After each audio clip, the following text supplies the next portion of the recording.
So one of the major themes here at this convention tonight was corporate CEOs and lobbyists and rigging the game. And one of the reasons is that one of the most popular speakers in this party, Elizabeth Warren, Senate candidate in Massachusetts, drove the point home with these comments. Wall Street CEOs, the same ones who wrecked our economy and destroyed millions of jobs, still strut around Congress, no shame, demanding favors and acting like we should thank them.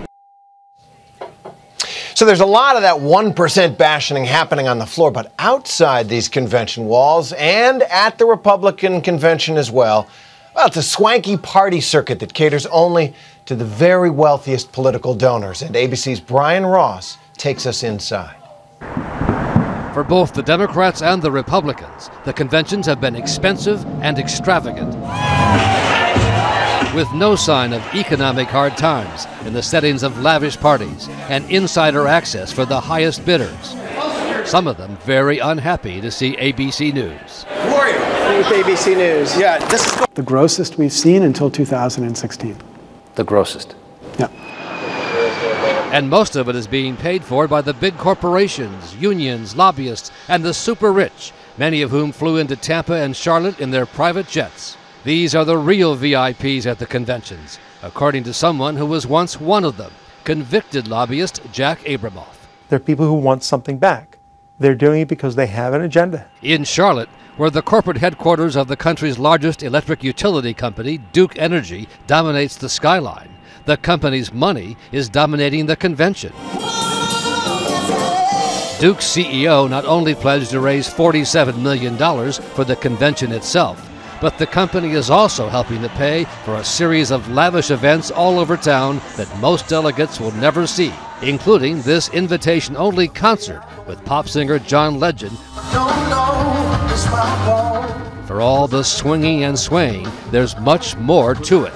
It's really about having the ability to cozy up to people who are important to you and to your business. In the case of Duke Energy's business, the company has received more than $200 million in federal energy grants and loans from the Obama administration and the recent approval of a major merger.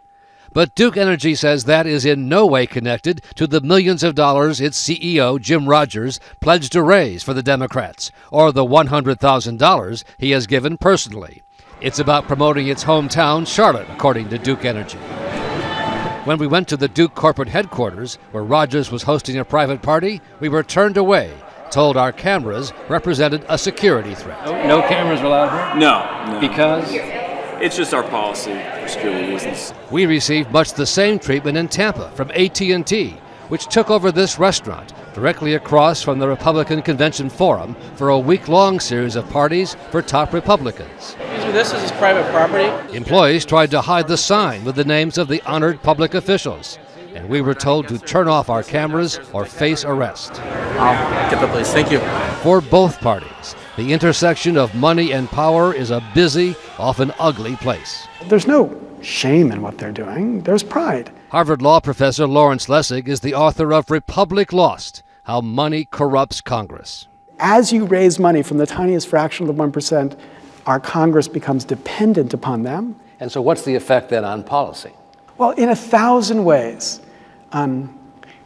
Buried inside of bills, you begin to see policy shifting in a direction that makes sense from the perspective of the money, but doesn't make sense from the perspective of the people. And both parties go to great lengths to treat the big money people like royalty, often with great secrecy.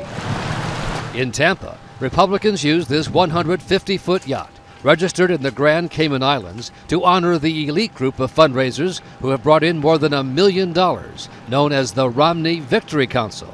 The Romney campaign keeps their name secret, as allowed by federal law. How much money have you pledged to raise for the Romney campaign? I'm sorry, I don't really have the time. And secrecy seemed to be the order of the day, making it hard to know what the big fundraisers might want for all their money if Romney wins. What's your name, sir? You can't say your name? No. Are you embarrassed about being here? You won't give your name? No, not at all. What's your name? I just got to run. Thank you. After we posted his picture online, readers of abcnews.com identified him as Ray Washburn, a wealthy Dallas businessman. In America today, we have two elections. It's the money election and the general election. The only way you get to run in the general election is to do extremely well in the money election. The super-rich Democrats can keep their name secret, too, if they give money to one of the newly formed super funds, outside advocacy groups, including one started by President Obama's former deputy press secretary, Bill Burton. As soon as Karl Rove and the Koch brothers decide that they're going to disclose their donors, we'll do the exact same thing. Finally, in addition to the perks and the access, the biggest fundraisers also know there are jobs to be had. Among the big Obama fundraisers here this week, Chicago stockbroker Ross Fernando, who raised $500,000. He was named to the prestigious International Security Advisory Board, but resigned last year, shortly after ABC News asked about his qualifications to be on the board. It was not something Fernando wanted to talk about. Who are you?